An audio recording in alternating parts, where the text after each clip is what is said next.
នេះនៅក្នុងកាសែតព្រះអភិធម្ម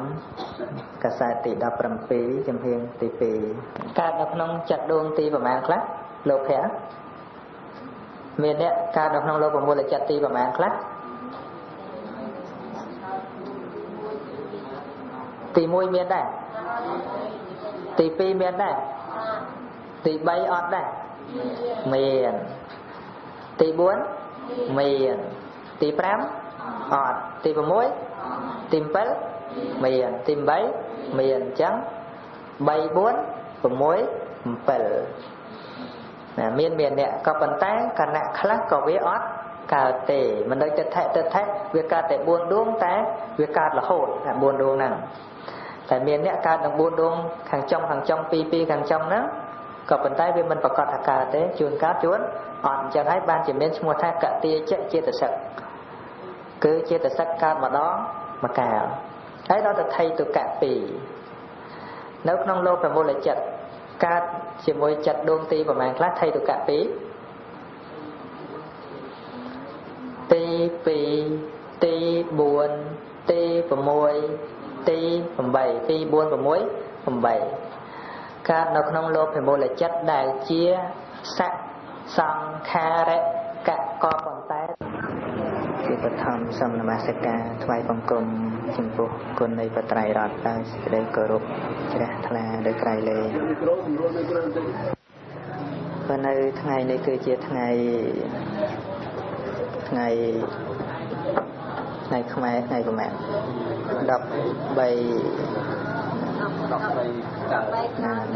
កើតខែបោះឆ្នាំវកហើយថ្ងៃបារាំងថ្ងៃទី22ខែ1ជាថ្ងៃមង្គលសិរីសួស្តីដោយកូនប្រុសយឹមគីហើយនឹងកូនស្រីព្រំសុធារីបានសង្គមជាគូស្វាមីភរិយាចឹងសូមឱកាសបានកន្លះម៉ោងណាចង់និយាយសម្រាប់គូស្វាមីភរិយាថ្មីផងហើយនឹងដើម្បីជាការរស់នៅជាមួយគ្នាញាតិមិត្តបងប្អូនណាចាប់ពីថ្ងៃនេះទៅលែងមានឈ្មោះថាក្រមុំកំឡោះទៀតហើយណាមានឈ្មោះថាប្តីគេមានឈ្មោះថាប្រពន្ធគេមុននឹងសម្រេចចិត្តថារៀបការយន្តរីណាម្នាក់ក៏បានសម្រេចចិត្តអស់ជាច្រើនខែឆ្នាំពីព្រោះរឿងសម្រាប់ជោគជតារាសីសម្រាប់ជីវិតខ្លួនឯងនេះមិនមែនជារឿងខុសមួយឆ្នាំត្រូវមួយឆ្នាំដូចជាការធ្វើស្រែនោះទេអញ្ចឹងនៅក្នុងព្រះពុទ្ធសាសនានេះក៏ព្រះអង្គសម្ដែងអំពីទូនាទីស្វាមីទូនាទីភរិយាតែអាត្មាចង់និយាយនេះគឺនិយាយសម្រាប់ទូនាទីស្វាមីភរិយាហើយបើសិនជាស្វាមីភរិយាចេះរស់នៅប្រកបដោយធម៌អ្នកដទៃដែលរស់នៅជិតនោះក៏មិនលំបាកដោយសារនឹងទូនាទីភរិយាមាន5ប្រការទី1ត្រូវចាត់ចែងកិច្ចការឲ្យល្អយកចិត្តស្វាមីទុកដាក់ខ្លួនឯងជាម្ដាយថ្នាក់ថ្នមស្វាមីដូចជាម្ដាយរក្សាកូននឹងម្យ៉ាងទៅឬក៏ទុកដាក់ខ្លួនឯងជាសម្លាញ់មើលថែស្វាមីដូចជាមិត្តសម្លាញ់ជិតស្និទ្ធនឹងម្យ៉ាងទៀតទៅឬក៏ទុកខ្លួនឯងជាប្អូនស្រីគោរពស្វាមីដូចជាបងប្រុសល្អជាងនឹងបន្តិចទៀតគឺទុកខ្លួនឯងដូចជាទាស័យបម្រើស្វាមីទុកដូចជាម្ចាស់ក្នុងការបម្រើនោះមិនមែន ទៅជាអាប់អោនមិនមែនទៅជាខ្ទាស់ខុសអីទេបែរទៅជាបានមង្គលសិរីសួស្តីព្រោះបានការប្រោសប្តីពីប្តីប្រការទី2ត្រូវសង្គ្រោះញាតិទាំងពីរខាងមិនរំអៀងគឺគិតដល់មេដាបេដាក្មេកនិងម្ដាយខ្លួនឯងបង្កើតក៏ត្រូវតែមានសភាពតលយៈភាពទី3ត្រូវមិនប្រព្រឹត្តផិតក្បត់ស្វាមីជាទូនាទីភរិយាប្រការទី4នឹងឯងត្រូវចេះថែរក្សាទ្រព្យសម្បត្តិដែលស្វាមីរកបានមកឲ្យបានល្អជាទីបំផុតប្រការទី5ជាលក្ខណៈសំខាន់ជាងគេត្រូវធ្វើខ្លួនឲ្យជាស្រីឆ្លាតចេះមើលរាល់កិច្ចការចេះបំពេញទឹកចិត្តស្វាមីជាការធម្មតារូបសម្រស់វាតែងតែអាប់អោនទៅតាមរយៈពេលវេលាដែលកន្លងទៅចិត្តស្រឡាញ់របស់ស្វាមីចំពោះរូបសម្ផស្សក៏វាកាន់តែបាត់បង់ទៅទន្ទឹមគ្នានឹងរូបសម្ផស្សភរិយាកាន់តែទ្រុឌទ្រោមទៅម្ល៉េះហើយប្រសិនបើយើងមិនចេះរៀបចំចរិយាមេរយាទប្រការទី5ចុងក្រោយនេះឲ្យបានល្អទេមិនអាចជាចំណងចងស្វាមីបានឡើយពាក្យថាប្រពន្ធប្រែថាចំណងនឹងឯងសម្រាប់ចងស្វាមីចងដោយរូបក៏មានចងដោយសម្លេងក៏មានចងដោយចរិយាមេរយាទក៏មានចងដោយកូនចងដោយសម្បត្តិចរិយាសម្បត្តិនឹងអាត្មាគ្រាន់តែរៀបរាប់ខ្លះស្ដាប់ខាងស្ត្រីហាក់បីដូចជាស្ត្រីនឹងមានសិទ្ធិទុនខ្សោយក៏ប៉ុន្តែស្វាមីក៏ត្រូវមានតួនាទី5យ៉ាងដែរ1ត្រូវឲ្យតម្លៃតម្កុំតម្កើងភរិយាតម្កុំតម្កើងនាងថាជាភរិយាពេញមុខដូចជាក្នុងពិធីជប់លៀងអាចថានាំទៅដោយមិនលាក់លៀមបង្ហាញគេឯងថាជាភរិយាពេញមុខជាការលើកកិត្តិយសភរិយាប្រការទី2ត្រូវមិនមើលងាយភរិយាថ្មីបើភរិយាបានដាក់ខ្លួនថាដូចជាប្អូនស្រីឬក៏ដូចជាទាស័យបំរើហើយតែប្តីមិនត្រូវមើលងាយភរិយានេះជាតួនាទីស្វាមីបើយើងនិយាយអំពីសិទ្ធិព្រះសម្មាសម្ពុទ្ធបានចាត់ចែងសិទ្ធិបរិសុទ្ធស្ត្រីតាំងពីជាង2500ឆ្នាំមកម្ល៉េះមិនមែនកាន់គោរពពុទ្ធសាសនាហើយស្រាប់តែឃើញថាបរិសុទ្ធមើលងាយស្ត្រីទេប្រការទី2នេះហាមមិនឲ្យមើលងាយស្ត្រីដែលជាភរិយាប្រការទី3មិនប្រព្រឹត្តក្បត់ចិត្តភរិយាដូចគ្នាប្រការទី3មានដូចគ្នាអញ្ចឹងឯងប្រការទី4ត្រូវឲ្យអិស្សរិយយសដល់ភរិយាសំបីតែមានទ្រព្យសម្បត្តិអីយ៉ាងណាធម្មតាស្ត្រីតែងចូលចិត្តការងារគ្រប់គ្រងផ្ទះដូចជាការដាំស្លចាត់ចែងម្ហូបអាហារនឹងត្រូវតែឲ្យសភាពជាធំដល់ភរិយាលុយកាក់ក៏មិនត្រូវលាក់លៀមធ្វើឲ្យជាទីមិនទុកចិត្តនឹងប្រការទី5គឺឲ្យគ្រឿងអលង្ការសម្រាប់ភរិយាថ្មីបើគ្រឿងអលង្ការជារបស់លម្អព្រះពុទ្ធសាសនាមិនសរសើរទេក៏ប៉ុន្តែតួនាទីស្វាមីត្រូវជំនួសអលង្ការឲ្យភរិយាជាការសម្ដែងថានៅយកចិត្តទុកដាក់ចំពោះភរិយាជាជាងនឹងការដែលធ្វើមុខមិនល្អឬក៏ធ្វើមេរយាទមិនល្អវាមិនមែនល្អនៅលើអលង្ការក៏ពិតមែនក៏ប៉ុន្តែនេះគឺជាសន្តានចិត្តស្វាមីដែលត្រូវតែយកចិត្តទុកដាក់ទៅលើភរិយារស់នៅជាមួយគ្នាប្តីដូចជាថ្មិញភរិយាដូចជាអណ្ដាតមានការងាររួមគ្នាក្នុងការទំពាអាហារលេបទៅវាតែងតែអណ្ដាតនឹងថ្មិញប៉ះគ្នាបន្តិចបន្តួចជាធម្មតាក៏ប៉ុន្តែប្រសិនបើរួមកិច្ចការជាមួយគ្នាហើយនឹងបានអាហារចូលទៅក្នុងពោះរស់ទាំងអស់គ្នាជាការគួរអាសោចអណោចអធមណាស់ដែលយើងរៀបការហើយនិយាយអំពីអ្នកផ្លូវចៅមហាហៅទាំងពីទេវតានៅគៀនកោះណាក៏ហៅមកឲ្យពរកូនប្រុសស្រីដែរហៅទាំងប្រអិនទៅពុះព្រំលោកតាក្រហមកអ្នកតាឃ្លាំងមឿងអីមកទាំងអស់ ឲ្យពរជ័យកូនប្រុសស្រីហើយយើងក៏បានប្រកាសថាខ្ញុំស្ម័គ្រចិត្តយកនាងជាភរិយាហើយខាងស្ត្រីក៏បានប្រកាសថាខ្ញុំស្ម័គ្រចិត្តយកបរិសុទ្ធនឹងជាស្វាមីបែរទៅជាយើងអត់មានធូរសណ្ដោសនឹងគ្នាទៅជាទាស់សម្ដីទាស់មាត់ទាស់កឆ្លោះគ្នាលែងលះគ្នាវាជារឿងគួរឲ្យខ្មាស់គេក៏ស្មើនឹងការដែលយើងប្រកាសប្រាប់គេដែរហ្នឹងនៅក្នុងព្រះធម៌បានរៀបរាប់អំពីតួនាទីយ៉ាងនេះហើយជាពិសេសតួនាទីរបស់ស្ត្រីប្រការទី5ដែលត្រូវធ្វើជាស្រីឆ្លាតសំទៅនឹងបុរាណភាសាថាខ្មៅដោយអំបែងចេះຕົកចេះតែងប្តីលែងមិនរួច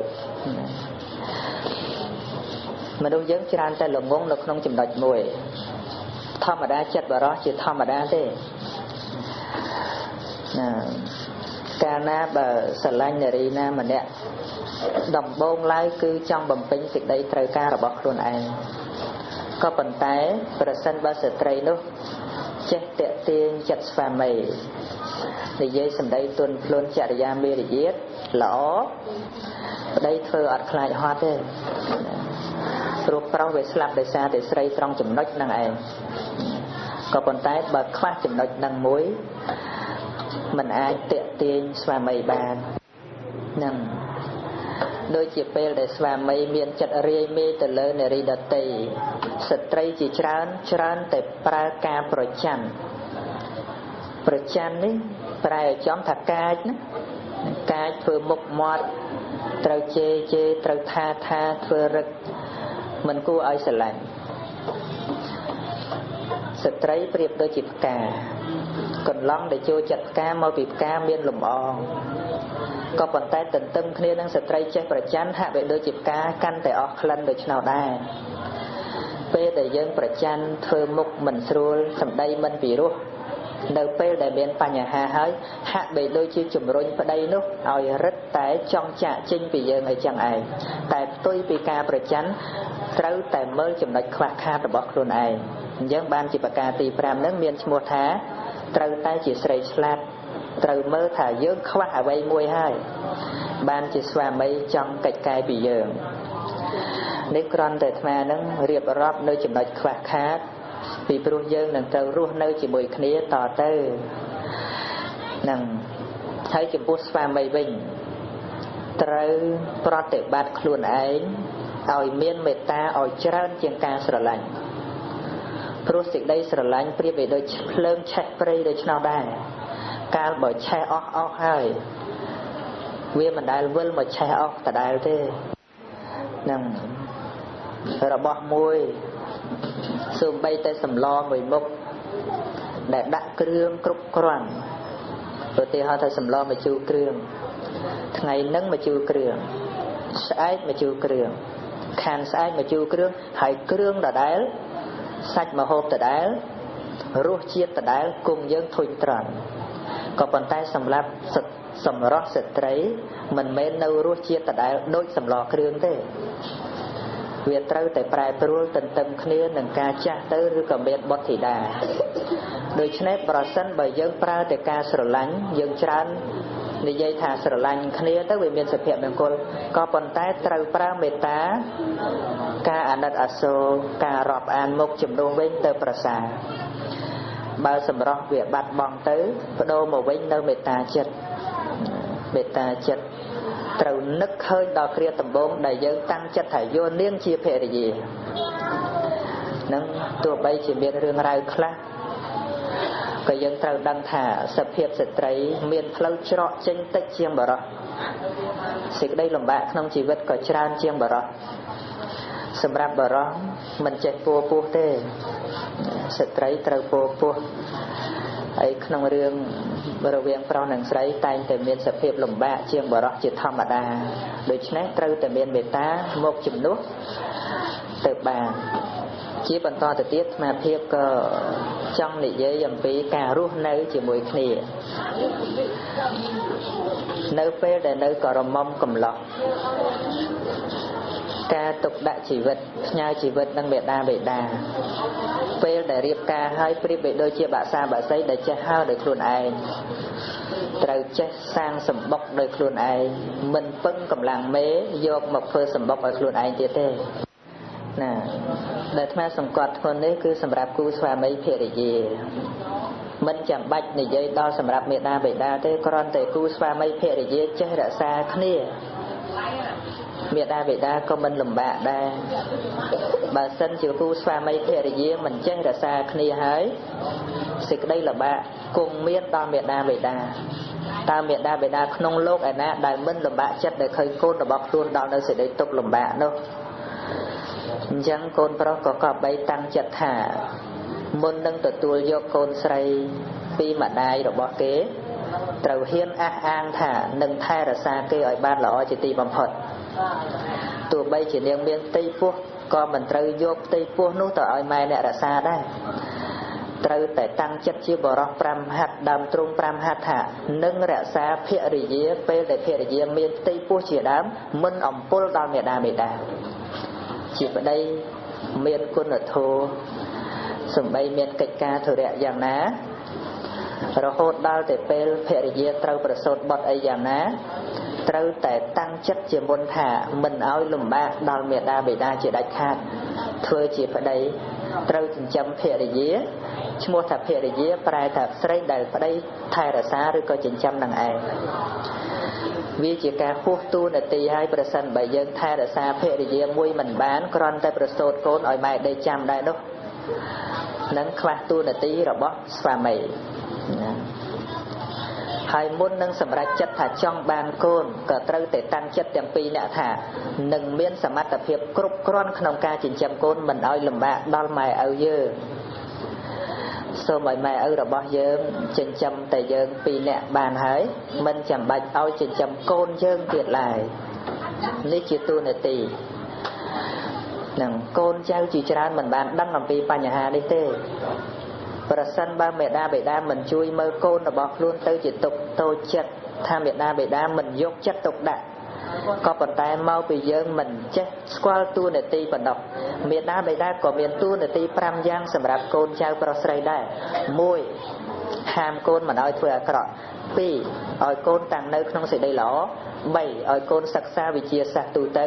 4ឲ្យកូនមានគូស្រករស្វាមីភរិយា5ចែកទ្រព្យសម្បត្តិឲ្យកូននេះចប់កិច្ចការរបស់មាតាបិតាហើយសត្វបាក់សាបាក់សីចិញ្ចឹមកូនធ្វើសម្បត្តិឲ្យកូនឲ្យពងរបស់ខ្លួនក៏មិនដែលឃើញថាសត្វបាក់សាបាក់សីតាមទៅធ្វើសម្បុកឲ្យកូនវាពេលដែលកូនវាហើរចេញទៅទេប្រសិនបើយើងមិនបានគិតពីបញ្ហានេះទេពិតជាចាញ់សត្វបាក់សាបាក់សីមិនខានឡើយសត្វឥន្ទ្រីមុននឹងវាប្រឡែងកូនវាចោលប្រឡែងកូនវាចោលវាតែងតែពងនៅញោកភ្នំពេលដែលកូនវាដោះស្លាបដោះកន្ទុយវាតែងតែឲ្យមីញីធាក់កូនវាទម្លាក់ហើយឲ្យឈ្មោលនៅពីក្រោមបើសិនជាកូននឹងចេះហើរដោយខ្លួនឯងបានអានឹងប្រឡែងឲ្យកូននឹងស្វែងរកស៊ីដោយខ្លួនឯងប៉ុន្តែប្រសិនបើកូននឹងហើរមិនទាន់រួចទេឈ្មោលនឹងឯងទៅត្រកងកូនមកវិញចិញ្ចឹមទៀត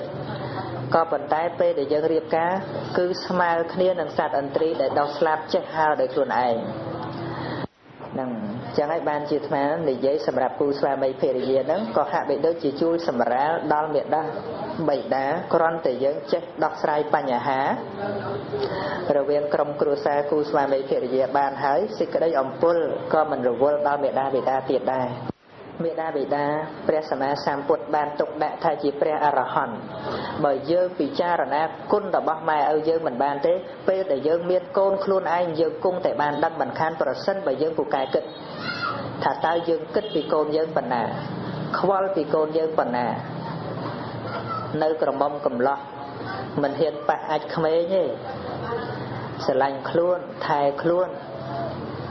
ក៏ប៉ុន្តែពេលដែលមានស្វាមីភរិយាមានកូនហើយយកខ្លួនឯងធ្វើជាកន្ធោរបស់កូននឹងត្រូវកូនជុះដាក់នោមដាក់ប្រឡាក់អាចប្រឡាក់នោមកូនមិនធ្វើមុខជូរប្អូននោះឡើយជាពិសេសគឺស្ត្រីនឹងឯងក៏អាចដើម្បីងាយស្រួលក្នុងការពិចារណាថាតើម៉ែឪល្អនឹងយើងប៉ុណ្ណាសេចក្តីល្អនឹងហើយគឺជាគុណរបស់ម៉ែឪមិនចំពោះតែម៉ែឪបង្កើតទេ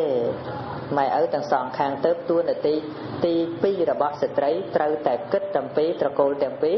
គឺមេដាបេដាក្មេកនិងមេដាបេដាបង្កើតមិនលំអៀងហ្នឹងដូច្នេះនៅក្នុងពេលនេះអាត្មាភាពហ្នឹងគ្រាន់តែលើកជាឱវាទខ្លះជាទូនាទីសម្រាប់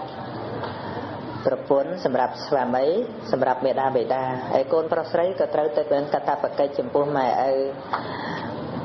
ពីថ្ងៃនេះតទៅមិនមែនជាពេលដែលម៉ែឪតាមចិញ្ចឹមយើងទៀតទេអាហ្នឹងក៏បីជ្រាបអញ្ចឹងទៅគឺជាពេលវេលាដែលយើងលៃលោកពេលវេលានឹងទ្រព្យសម្បត្តិមើលថែម៉ែឪទៅវិញទេនេះជាតួនាទីមនុស្សល្អគឺជាមនុស្សដែលស្គាល់តួនាទីការងារតូចប្រាក់ខែតិចមិនជារឿងគួរឲ្យរង្គៀសទេក៏ប៉ុន្តែរឿងដែលគួររង្គៀសគឺមនុស្សមិនចេះបំពេញតាមមុខនីតិរបស់ខ្លួនឯងមនុស្សយើងដែលច្រើនឲ្យតម្លៃថាកិច្ចការងារទល់តែប្រាក់ខែច្រើនទើបការងារមានតម្លៃក៏ប៉ុន្តែការងារខ្លះមិនបានលុយក៏ពិតតែយើងបានមនុស្សដូចជាកិច្ចការងារបម្រើម៉ែមាតាបិតាអត់បានលុយទេក៏ប៉ុន្តែយើងបានការស្រឡាញ់ពីម៉ែឪបានការស្រឡាញ់ពីបងប្អូនឃើញទេនឹងការងារមួយចំនួនបានមនុស្សប្រសើរជាងបានលុយហ្នឹងហើយតួនាទីរបស់ស្វាមីភរិយាដែលត្រូវរស់នៅជាមួយគ្នាហ្នឹងផ្ដើមមកវិញត្រូវតែមានមេត្តាទៅវិញទៅមកតាំងតែពីការហៅគ្នាជាការធម្មតាទេរស់នៅជាមួយគ្នាប្រសិនបើមិនគោរពក្នុងការហៅគ្នាហើយពេលដែលមានបញ្ហាតែងតែដោះស្រាយទាំងរម៉ាំងរម៉ោកអាទៅអាមកទៅក្នុងសង្គមគ្រួសារមិនស្ដាប់គ្នាទេសាមិជាភាសាបាលីប្រែថាអ្នកជាម្ចាស់ឬក៏ប្តីឬក៏បតិនឹងឯងជាប្តីបតិសជាមបតិនឹងប្រែថាប្តីឬថាជាម្ចាស់ភរិយានៅក្នុងពុទ្ធសាសនាហៅថាអ្នកជាម្ចាស់ឬក៏អ្នកបងអាហ្នឹងយើងឥឡូវនេះក៏គេហៅពាក្យត្រឹមបងអញ្ចឹងទៅហើយភរិយាទទួលការហៅពីស្វាមីវិញជាប្អូនស្រីអញ្ចឹងក៏បាននៅក្នុងគម្ពីរពុទ្ធសាសនាដែលខ្ញុំកណ្ដាលអាត្មាភាពសិក្សាទៅប្តីហៅភរិយាតែងតែហៅថាប្អូនស្រីហ្នឹងในសម័យសពថ្ងៃគេនៅត្រឹមអូនអញ្ចឹងទៅការដែលហៅគ្នាដោយសេចក្តីគោរពយ៉ាងនេះនាំមកឲ្យពេលដែលបំពេញកិច្ចការទូនាទីក្នុងការនិយាយគ្នាវាស្ដាប់គ្នាមិនរម៉ាំងរម៉ោកនឹងគ្នាវាជាសេរីសួស្តីនៅកន្លែងហ្នឹងទេវាមិនមែនសេរីសួស្តីនៅអស់ប្រហែលកេះពីថ្ងៃមិញហ្នឹងទេការមួយអស់ច្រើនកេះណាអាហ្នឹងមិនមែនសេរីសួស្តីពិតប្រាកដទេសេរីសួស្តីពិតប្រាកដនៅលើអំពើណានៅលើអំពើនេះទេលោកតាអាចារ្យអ្នកផ្លូវចៅមហាលោកសូត្រធម៌ឲ្យគ្រាន់តែជាការជួយអបអរសាទរប៉ុណ្ណោះទេតែមង្គលសេរីសួស្តីពិតប្រាកដគឺនៅលើអំពើកម្មព្រះពុទ្ធសាសនាគឺជាសាសនាការងារមនុស្សគេវាស់គ្នាដោយការងារបំពេញបានល្អពេលណាសេរីសួស្តីក៏កើតពេលនោះយើងជ្រាបឲ្យតើពេលដែលរៀបការប្តីប្រពន្ធគឺតែងតែមើលថ្ងៃខែបូកលេខអត្តអត់ដែរខុសម្នាក់ក៏ប៉ុន្តែមិនតិចអ្នកដែរទេដែលការឲ្យមិនបានមកថែលេងគ្នាមកពីអីមកពីអាចារ្យសូត្រធម៌ខុសវាមិនមែនទេមកអំពីអធ្យាស្រ័យខុសគ្នាមិនបានមានធម៌នៅក្នុងសន្តានចិត្តឃ្លាតឆ្ងាយអំពីពាក្យទូលមានព្រាមម្ដៅរបស់សប្បុរសដូច្នេះសូមឲ្យទុកកាសែតនេះជាមេរៀនជីវិតពេលណាចង់ឆ្លោះគ្នាចាក់ស្ដាប់ណានឹង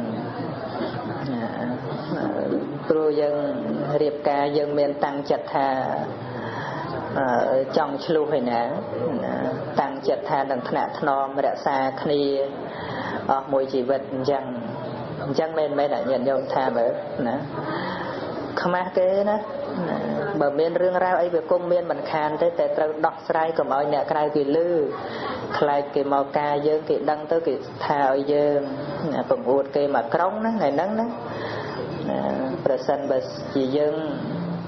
បែកបាក់គ្នាទៅវិញនោះអ្នកដែលអត់ទីពឹងជាងគេគឺស្ត្រីត្រូវទទួលរងគ្រោះជាងគេដូច្នេះបរិសុទ្ធមុននឹងគិតទៅដល់ស្ត្រីដទៃត្រូវគិតទឹកចិត្តភរិយាយើងមិនអីទេអាហ្នឹងត្រូវគិតកន្លែងហ្នឹងឲ្យច្បាស់ភរិយាមិនចេះតែដើររួយនេះឯនោះបានដូចយើងទេក៏ប៉ុន្តែយើងនឹងមានតួនាទីទី3គឺត្រូវតែមិនប្រព្រឹត្តផិតក្បត់ភរិយាមានប្រពន្ធមួយហើយល្មមគ្រប់ បើសិនជាវាមិនគ្រប់ទេនឹកដល់អាត្មាទៅតែអាត្មានៅតែឯងអត់មានប្រពន្ធក៏នៅបានដែរណាហើយយើងមានប្រពន្ធមួយហើយរកអីទៀតណាហ្នឹងអញ្ចឹងហ្នឹងត្រូវនឹកអញ្ចឹងទៅណាចេះជ្រះថ្លានឹងគុណប្រសងលោកនៅតែឯងបានសេចក្តីសន្តោសចេះគ្រប់គ្រាន់សេចក្តីសុខហ្នឹងយើងរត់ទៅណាក៏វាមិនបានដែរយើងមើលចុះបើសិនជាយើងគិតថាចង់រកឯណាឲ្យវាសប្បាយទៀតទៅឯណាក៏អត់អស់សប្បាយដែរយើងមើលស្ដេចប្រពន្ធប្រមាណសួរតែគ្រប់ទេអត់ចេះគ្រប់ទេស្ទឹងតណ្ហានេះកន្លះជានិច្ចណដ្ឋិតណ្ហាសមានតិស្ទឹងតណ្ហានេះកន្លះជានិច្ចហើយហូរបានឆ្ងាយស្ទឹងពោធិ៍សាត់យើងមានខែជន់លិចច្រាំងក៏ប៉ុន្តែស្ទឹងតណ្ហាកន្លះជានិច្ចដាក់អីក៏មិនគ្រប់ដែរហ្នឹងដូច្នេះត្រូវតែនឹកឃើញថ្ងៃហ្នឹងមុននឹងលើកដៃចង់វាយចង់ជេរម៉ែឪគាត់ខំចិញ្ចឹមកូនម្នាក់ហ្នឹងថ្នាក់ថ្នមសម្បើមណាយើងមុននឹងជេរនរណាម្នាក់ត្រូវគិតពីទឹកចិត្តម៉ែឪគេស្រឡាញ់ផងនឹងភរិយាក៏អញ្ចឹងមុននឹងហាមាត់ជេរឲ្យប្តីហ្នឹងក៏ត្រូវតែគិតថាម៉ែឪរបស់គាត់ចិញ្ចឹមមកហ្នឹងមិនមែនយកសម្រាប់ឲ្យយើងជេរប្រពន្ធក៏អញ្ចឹងប្តីក៏អញ្ចឹងមុននឹងលើកដៃចង់វាយអីហ្នឹងត្រូវគិតថាម៉ែឪគេបើសិនតែយកកូនគេទៅវាយអញ្ចឹងគេអត់ឲ្យធ្វើប្រពន្ធដែរគិតច្រើនមនុស្សចេះគិតហ្នឹងមនុស្សចេះគិតត្រូវដោះស្រាយទាំងដែលការមិនខឹងពេលដែលខឹងក្រោតកុំដោះស្រាយបញ្ហាឲ្យសោះមនុស្សល្ងងគឺនៅពេលខឹងណដ្ឋិតោសៈសមោកៈហោតោសៈគឺការខឹងក្រោតនេះចាប់សត្វលោកទៅដាក់កន្លែងខុសនឹងត្រូវដោះស្រាយបញ្ហានៅពេលដែលត្រជាក់ចិត្តទៅនិយាយមិនខុសហើយវាមិនខូចខាតនឹងយើងមើលគូស្វាមីភរិយាខ្លះខឹងវៃចានវៃឆ្នាំងហើយបានស្ដាយតែហ្នឹងមកពីដោះស្រាយបញ្ហានៅពេលខឹងនឹងអាត្មាវាមិនធ្លាប់មានប្រពន្ធគេទេប៉ុន្តែសិក្សាតាមពធរបស់ព្រះអង្គអញ្ចឹងហើយស្ដាប់មើលទៅណាស្ដាប់ម្ដងនឹងចាំទុកកសែតស្ដាប់ទៅណាសម្រាប់ចិត្តហើយកូនប្រុសថាយកនាងជាប្រពន្ធរហូតណាហ្នឹងហើយពិតប្រកបហើយហ្នឹងឲ្យវាច្បាស់លាស់អញ្ចឹងឯងហ្នឹងបើច្បាស់លាស់អញ្ចឹងហើយប៉ុណ្ណឹងចុះណាប៉ុណ្ណឹងចុះសូមឲ្យបានសេចក្តីសុខនៅក្នុងព្រំវិហារណាសង្គ្រោះគ្នាដោយមេត្តាទេវតាថ្វាយបង្គំណាអ្នកណាដែលសង្គ្រោះប្រពន្ធដោយធម៌ហ្នឹងប្រអិនមុនចេញទៅណាថ្វាយបង្គំ8ទឹកថ្វាយបង្គំអ្នកណាថ្វាយបង្គំអ្នកមានសិលនេះមួយអ្នកសង្គ្រោះប្រពន្ធដោយធម៌នេះពីទេវតាថ្វាយបង្គំតើនឹងប្រអិនសកទេវរាជស្ដេចទេវតានឹងថ្វាយបង្គំអ្នកណាដែលសង្គ្រោះភរិយាដោយធម៌ហើយរឿងចឹងជាថាលោកមិនក៏និយាយរឿងប្តីប្រពន្ធគេមកពីយើងវាអត់ចេះរឿងហ្នឹងវាចេះតែឆ្លោះគ្នាហ្នឹងហើយតែកាលណាត្រូវគ្នាហើយមានលំបាកដល់ម៉ែឪយើងហ៎ឥឡូវលោកតែខ្វះធម៌ឆ្លោះគ្នាមើលជាមួយម៉ែឪនឹងគាត់ធ្វើម៉េច